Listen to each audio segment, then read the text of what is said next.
I don't have time for this bullshit. Ha! Bullshit, bullshit, bullshit. All this guy ever does is BS. Anyway, it's time for another edition of BSing with Big Nate.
That was Almost Gone. Mirrors on another edition of BS and with Big Nate. Of course, if you've seen the show before, you're familiar with Nick. He's been on a couple times, a couple different things. Nick, first of all, thank you for joining me. How are you? Dude, I'm so good. Thank you for having me on. Oh, it's always a pleasure. I like chatting with you, and this weekend feels like one of those perfect weekends to do it, both with the Trek mirrors that we're going to talk about. But it's also 4th of July weekend. So, like, I've got to ask, what are your plans to celebrate? We're actually at Lake Gaston, North Carolina right now. My girlfriend her family has a house here, so we hang out here, and it's awesome. They have a boat, so we wakeboard and tube and grill out and shoot off fireworks and all that kind of good stuff. So it's interesting. I don't know why. Like, you and I hadn't talked about it. I felt like I was like, he's somewhere like Nice. He's actually like vacating right now. So I'm very glad for you because I know you're easily one of the hardest working people I know with everything you put in musically and then into your like professional career. So glad you're taking some time. Yeah, my plans aren't anywhere near as luxurious. I'm gonna get poolside this weekend, but that's about as exotic as we're getting. Heck But yeah. and the goal, come out of it with all 10 fingers. There you go. I actually I got on my fingers and toes. I did stub my big toe. Worst sign I think I ever have in my life yesterday. Um I'm gonna spare you the details and I'm not gonna show you, but it's so many dark shades of purple right now. It's disgusting. And you don't realize how badly you need your big toe until it's not working anymore. I might have broke it. I'm not completely sure. But yeah, if I make it out with nine toes and 10 fingers, I'll be pretty happy with that. Okay, so have you ever done that where like not necessarily in my case it wasn't stubbing my toe, but where you injure something and then you know it's bad and you know it's gonna be bad and you know you can handle it, but you're just like terrified to look. Yeah, that's how this was. I we got our new house and I was pressure washing and I being a jackass, the nozzle was broken and I didn't put the safety on the pressure washer. So I pressure washed right through my pinky and I was like, oh God, I don't feel this. This is bad. And I look at it, I'm like, oh, there's no blood. Okay, we're doing okay.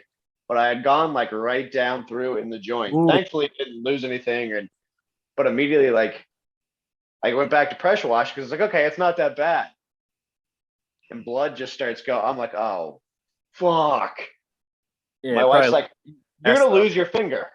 Yeah. Thankfully, still have all 10, but that's my endeavor. I was just I knew I had fucked up.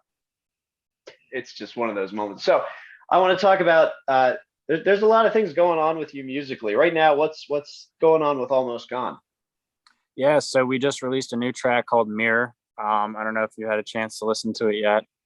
But we just dropped that and we have a forthcoming video dropping July 22nd. And then we have the follow-up and the follow-up already recorded. So we got new music about once every 6 to 8 weeks from here until, you know, um, at least those three songs, but we have the next one written. So we're hoping to keep this pace of like a new song every 6 to 8 weeks going basically as long as we can. Well, that's something I have kind of noticed being a trend with Almost Gone is it seems like consistently you guys are just staying busy. And I know like you've got other projects you're involved with. How do you balance all of that? It's like with Almost Gone, I'm pretty fortunate. The guys are all very dedicated. Like bands are weird organizations. Sometimes you might have a band and you're crazy talented, but the maybe the bass player has a drug problem, so he's not for sure going to show up at any point, and maybe the singer has an ego problem or something like that.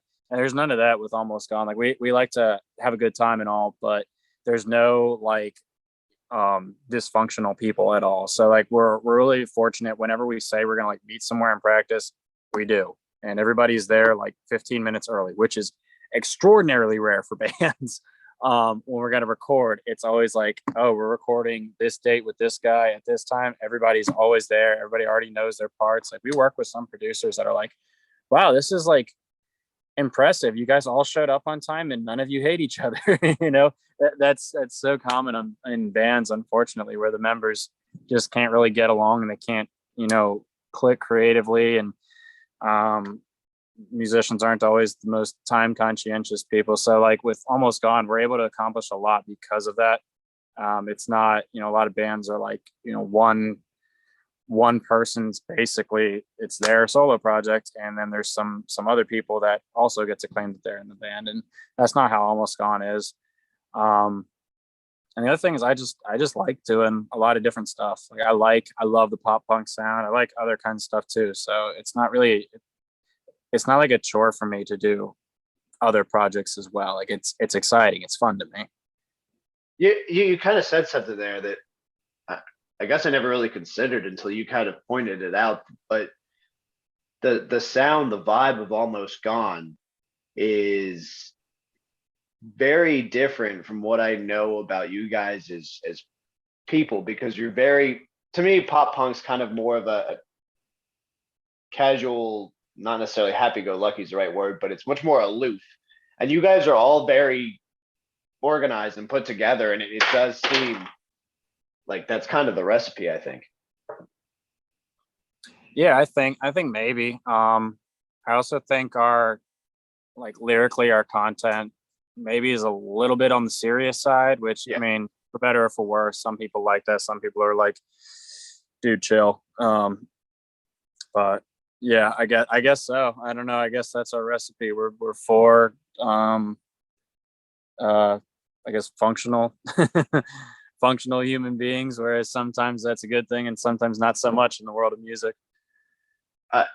Another thing that I kind of wanted to pick your brain about, because it seems to come up every time we talk, and it's been an interesting trajectory, I think, since the last time we spoke. Still loving on Machine Gun Kelly?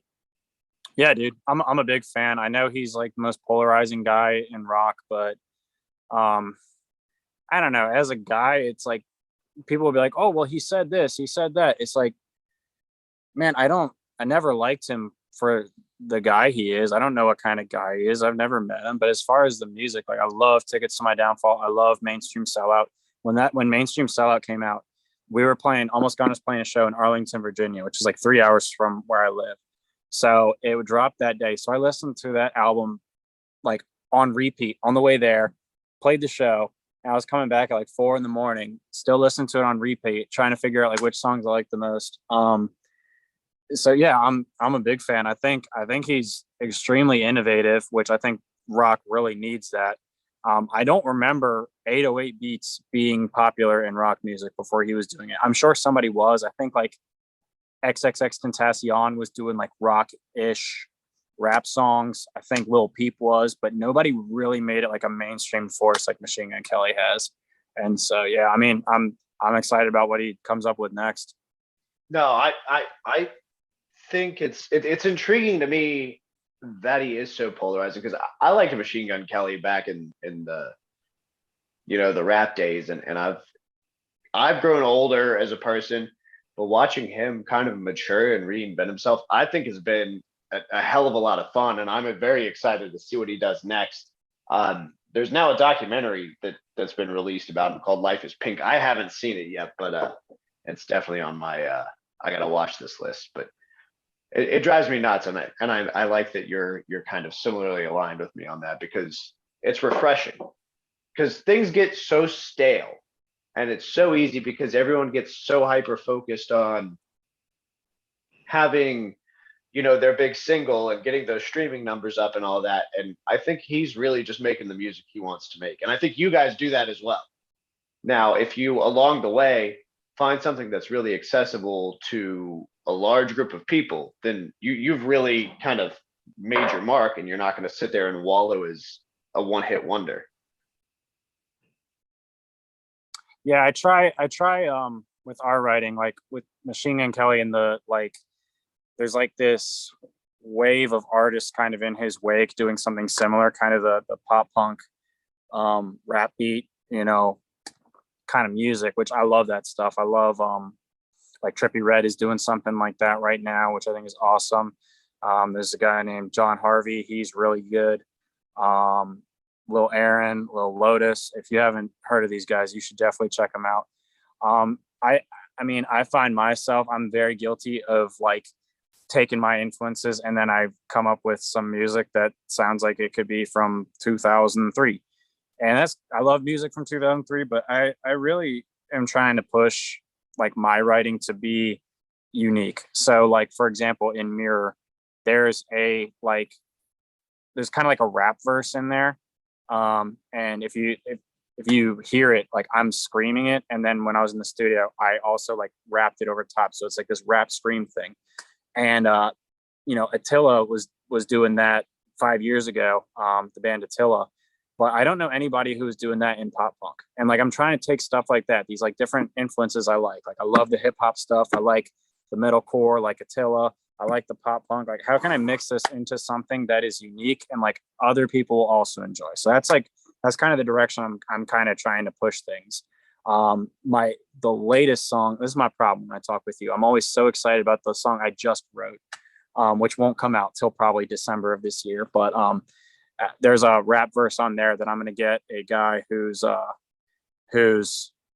relatively well known. He's pretty famous. I got to pay him to be featured on this. He actually opened for Machine Gun Kelly on the last tour. I'm going to get him on it to rap one of these verses. So really trying to like step outside of my comfort zone a little bit with my writing.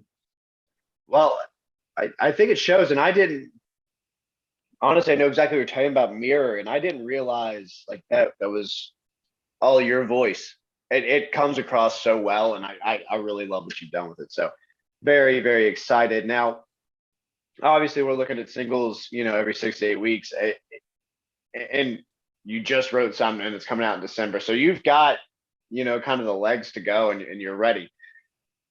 What's the next move kind of from everyone's perspective? Like, are you guys going to work towards a full length, or are we just going to keep single? Let's put this track out, put this track out, put this track out. Because the other thing, I feel like you guys don't really like sit around and wait on it either. Yeah, that's true. I mean, to be totally honest with you, dude, I think if we ever do an album, it will be like a compilation album, essentially. Like it's going to be a vehicle of selling physical media. Like we don't sell physical media. All of our distribution is 100% digital. But people like physical media. Like I have a record collection. I love vinyl. I love CDs. I'm old school. I like it because of the tradition, and I love that artwork, being able to hold it in your hands. So I think that's the only way we're ever going to do that, is we're going to take all those singles we've released and put them in an album. But like, man, a band of our size, I see a lot of bands release full albums, and it's almost like, how do you promote like that? You just blasted all your content in one 11 song like that. It's if you're Lamb of God, get away with that. If you're Blink 182, you can get away with that in 2022. But if you're us, man, highlight each song for people. Be like, hey, we're releasing this song. It's about partying or whatever, being sad or whatever the hell our next song is about, and really market it to people that way, so they can kind of be drawn in by what you're excited about that song, rather than a whole album where it's just like, here's all my music at once. I think you're spot on. I also think with everyone's streaming their music now. I'm the same way. Like if I buy a record, I'm gonna buy it on vinyl, which is really inconvenient. Most of my listening is done in my car or in my office at work, and I really just need to go ahead, pull the trigger, and bring my record player to work. But unless I'm sitting there conscientiously, it's so easy to get distracted and kind of move. So you do that, you release that album, and then people are like on it for like the first 1, 2, 3 songs, and then they're gonna check out. So I think that model of doing it is kind of just the way music is going to go. And I kind of like that you guys are taking the bull by the horns and trying to keep that mentality and stay at the forefront of it. And yeah, I don't think there's a whole lot of kids. When I say kids, I mean like, teenagers or younger. I don't think there's a whole lot of kids, unfortunately, buying CDs or vinyl or cassettes and sitting in the room and listening to it. Like, I don't know if you did that as a kid, but I did. I still do it because I just like it. Like, I like that stuff, but I gotta be honest with myself. That's probably not the norm for the bulk of my target audience. And so, hey, serve it up to them the way they want it. Yeah, that's another interesting thing is I do find myself like weirdly, for whatever reason, I was in Goodwill and they had a bin of cassettes.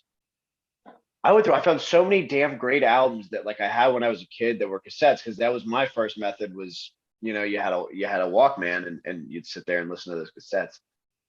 And now they're just sitting in my office at work, and I still like regularly throw them in, but yeah, I don't Nobody's considering the liner notes anymore, which is to me such a very important aspect of the experience. I don't know if we found a perfect way to digitally do it, but there's gotta be a way.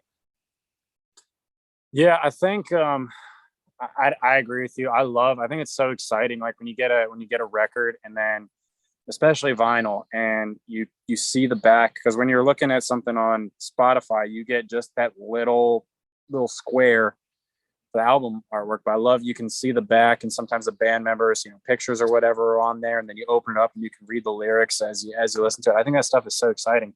But to your point, I mean, yeah, I don't think that is what kids are doing nowadays. I think it's I mean, obviously they're finding a lot of music on TikTok, which TikTok is a great vehicle for getting your music out there. I'm afraid that like the message with my music doesn't get out there, because like TikTok, those are 5 to 7 second clips that those kids latch onto. And I'm more about kind of trying to say something with each song, and it's kind of hard to narrow that into 5 to 7 seconds. So I mean, yeah, I guess TikTok is your 2022 version of that, but we'll see what the future holds if something gets a little bit closer to that like full music experience. TikTok's power has been just absolutely insane to me. They're like too big. Like right now, Kate Bush is running up that hill. It was in Stranger Things, and now got all over TikTok, and now it's back on the Billboard Hot 100. That came out in 1987. Then you had Fleetwood Mac's Dreams off at the beginning of the pandemic. So it is weird that it's just such a crazy powerhouse, but it blows my mind. Well, I'm not going to keep you from your vacation very much longer. I'm glad you're able to come on and chat, and we definitely need to chat again. I know you got some more stuff you guys are working on. Always happy to talk to you, Nick, and happy 4th of July. Dude, thank you so much. Thanks for having me. Always a pleasure.